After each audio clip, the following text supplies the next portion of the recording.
Hi, well, we are in Mark chapter 13 and we're continuing our walk through Mark's Gospel. And unusually for Mark, today the Gospel is in one section without any interruptions or different stories. So let's take a look at what Mark has to say. Mark 13 verse 1, and as they're leaving the temple, one of the disciples comments to Jesus, "Look at these stones, they are magnificent."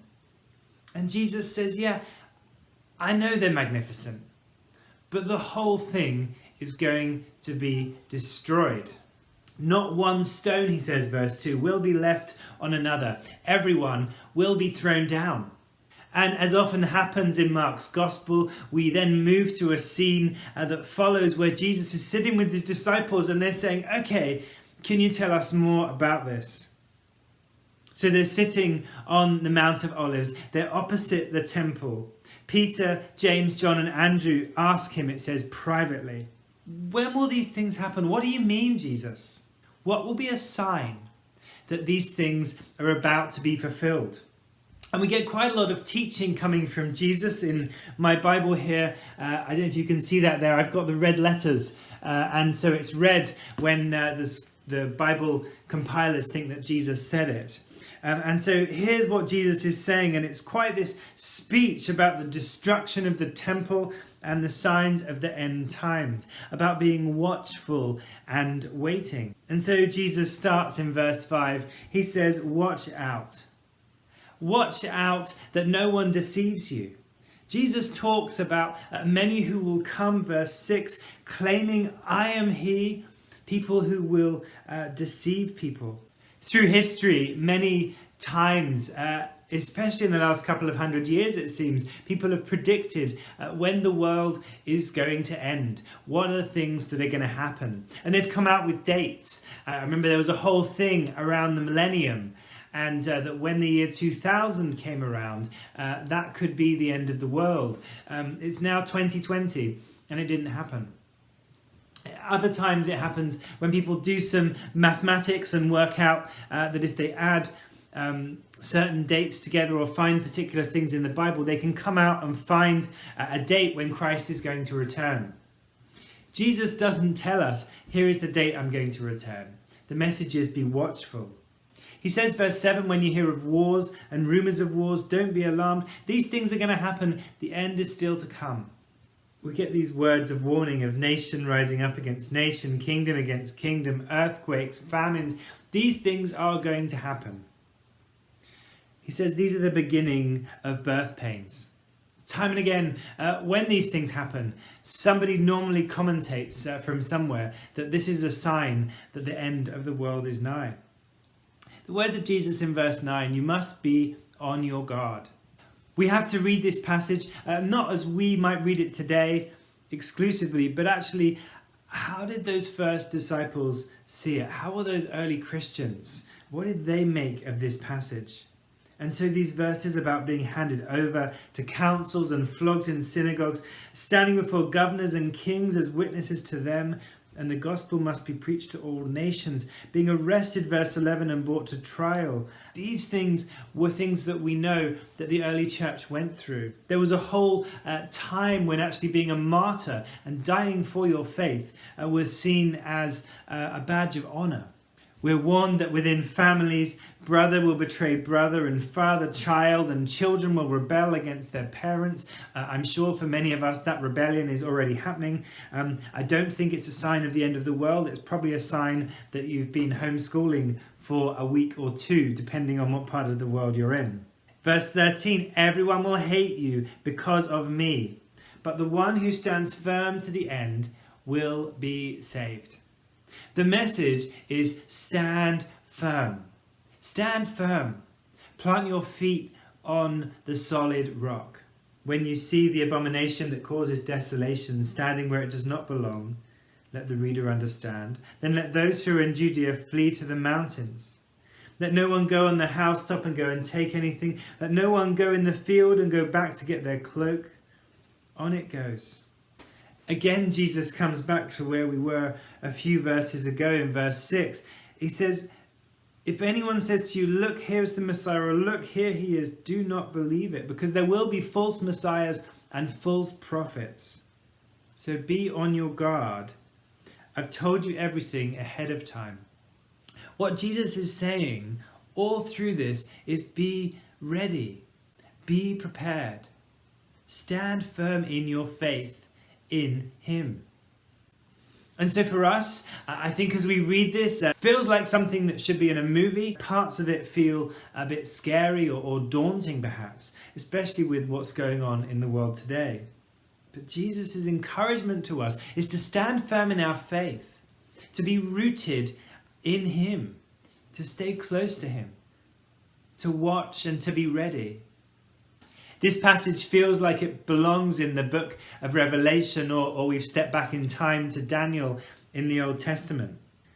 In those days, verse 24, it says, "The sun will be darkened, the moon will not give its light, the stars will fall from the sky, and the heavenly bodies will be shaken." The dramatic images. I remember when there was an eclipse, and it was this strange dark, the kind of dark that brings the street lights on in the day. They run on sensors and they come on.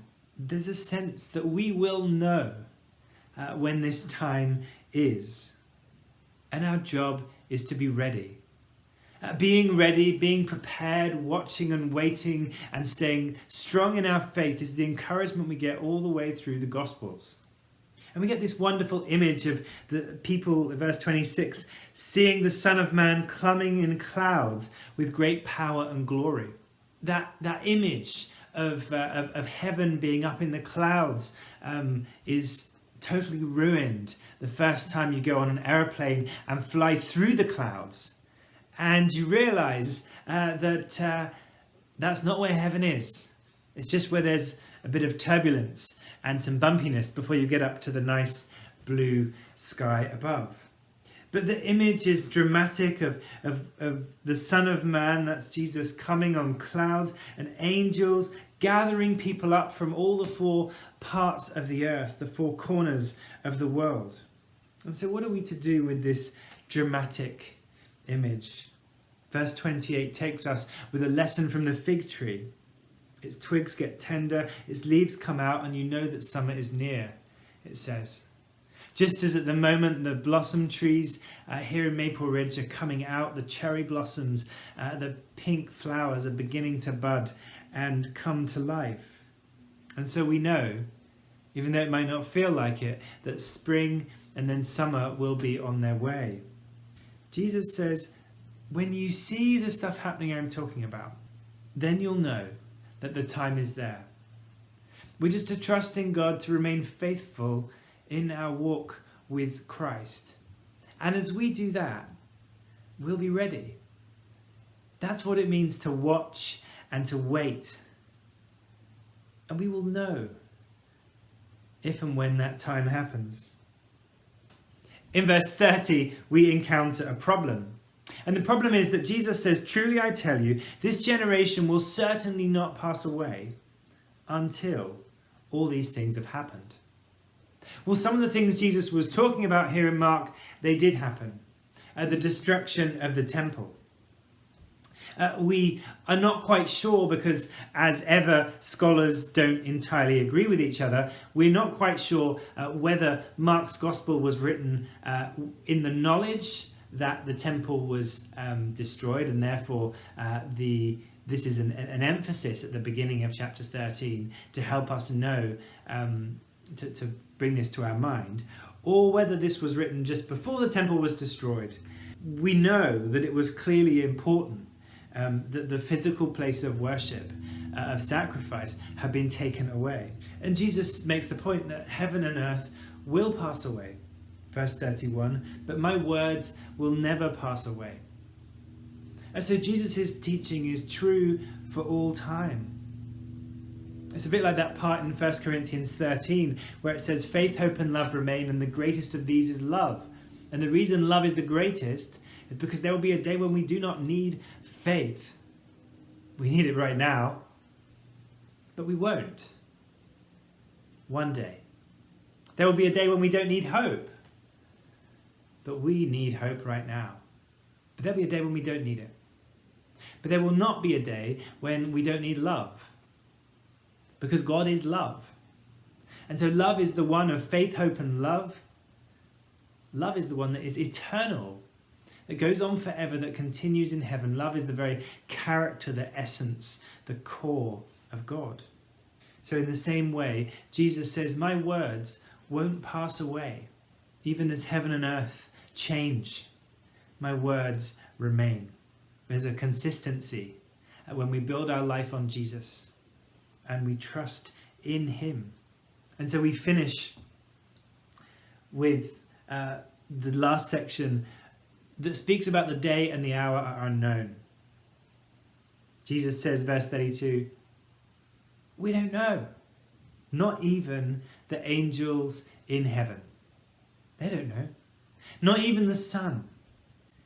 Jesus doesn't know, but only the Father. And so in the meantime, be on guard, verse 33, be alert. You don't know when that time will come. It's like a man going away, he says. We get a parable. He leaves his house, he puts his servants in charge, each with their assigned task, and tells the one at the door to keep watch. So keep watch, because you don't know when the owner of the house will come back. Whether in the evening or at midnight, when the rooster crows, or at dawn. If he comes suddenly, don't let him find you sleeping. What I say to you is watch. As we're at this juncture where Jesus is walking towards the cross, the message of the chapter is keep watch. Stay firm in your faith. Plant your feet on the rock. Don't trust in people and signs of the times. Trust in God. Be ready. Be prepared. And of course, those first hearers may have been expecting that Jesus' second coming was going to be in their lifetime, but he didn't. And 2,000 and something years later, here we are, still being told to be ready and to watch. You know, in this time, we have an opportunity to grow in our faith. Lots of things in the world right now are crazy, but it's wonderful that we can still connect as church through Facebook Live morning prayer every day at 9 o'clock, through services like this one on Facebook and YouTube on our website, through Zoom calls that are going on through the week. Many things have to stop, but our work in building community, in growing in fellowship, in growing in faith, they don't need to stop. Our commitment to be a church that prays has just shifted from a physical building to online and in our homes.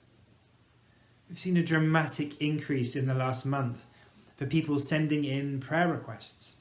It's on the website, click on prayer, fill in a really short form, and there's 10 people who are ready to pray. And it's wonderful in this time that we're taking opportunities to grow, to go deeper in our faith, in our relationship with Jesus, to grow in our prayer life, to grow in our discipleship, life groups meeting via Zoom. And so wherever you are watching this from, I know there's people connecting around the world, which is wonderful. I want to encourage you. These words of Jesus in Mark 13, they seem really appropriate for today. We're to watch. We're to pray. We're to stay rooted in Jesus.